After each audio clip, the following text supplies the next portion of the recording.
Hello, hello, hello, shalom, greetings, hey. Today we're going to talk about tulips, of course, and tulip love, and a little bit of my own personal history and collective consciousness.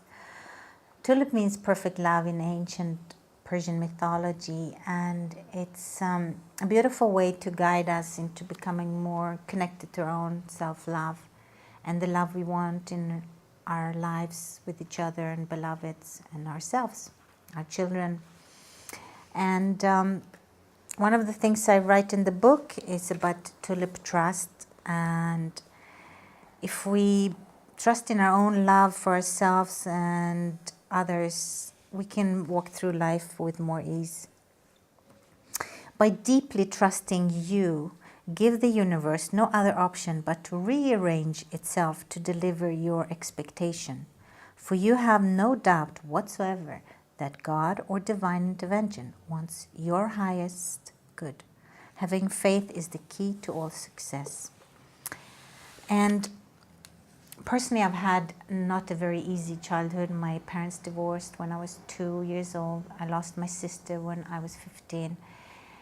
And my mother was a Holocaust survivor, God bless her memory, and many other difficult things.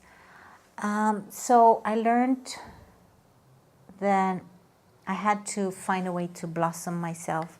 Even though my parents really loved me, they weren't always able to create that space that a child needs in order to feel safe to blossom and grow into the world.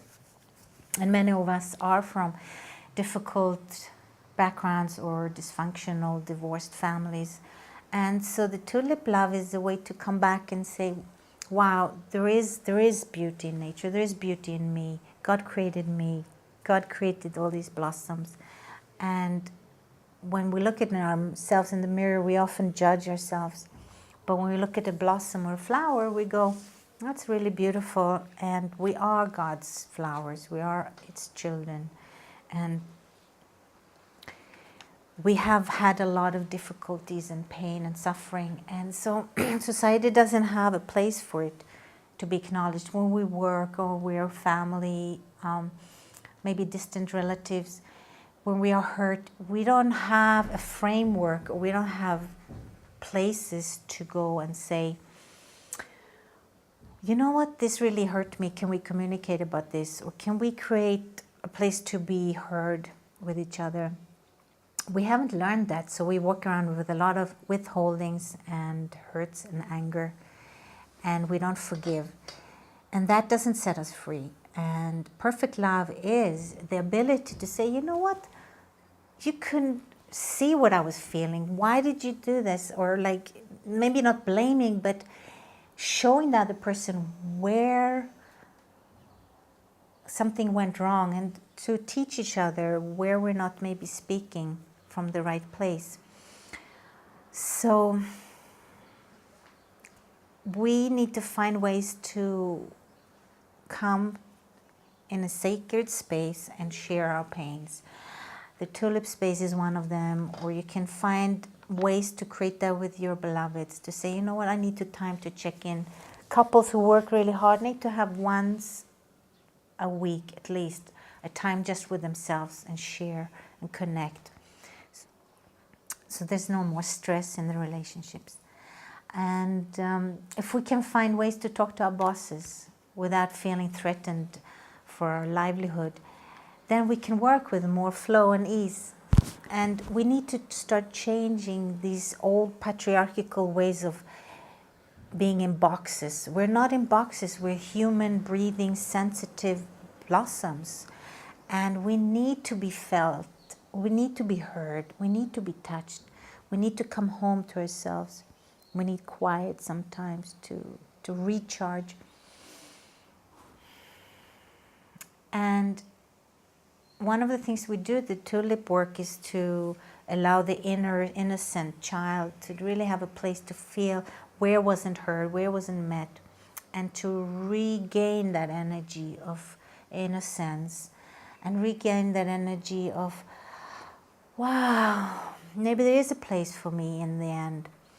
Maybe I'm not so bad. Maybe I can be loved by myself. Existence, God does love us. We just forget about it because we walk around so busy trying to survive. So it's really important that we come home to ourselves in that self-loving place. And I think because of the suffering I've gone through as an individual and collectively, I feel also the world pain a lot. Some of us artists, healers, light workers feel more maybe than others. And because of that, I'd like to share that experience with you, that if you feel bogged down or depressed or sad because you maybe don't have an impact in the world, or you don't feel a purpose, or you don't feel self-love for yourself, that there are places to do that. There are beautiful things in the world, and love is in you and in your heart, and there is a perfect existence in your being and the way you look too, and everything. So I encourage us to accept ourselves more with all the sides we have. And if we can find a way to speak our sensitivities and vulnerabilities from a strong place, like this combined regal, innocent place, we can make an impact on each other. We can go up to somebody and say, you know what, that really hurt me when you said that. Somebody hearing you saying that cannot really attack you. They've been taken back. You go like, wow, this person even takes time to talk about this. Even if it's a small thing, that creates intimacy. It creates sacred space between people. And it's so healing because we really need each other. We need to be acknowledged. We need society. We need to be loved. So I think we can learn from the silent whispering of the blossoms and the flowers in the garden. They sway with the wind and the sun, and they know how to live in harmony together. So if we learn together by sharing our truths, our innocence, and our sharing of our hearts, we can only heal, and we can only blossom more together collectively as well as individually. So, God willing, let's blossom together.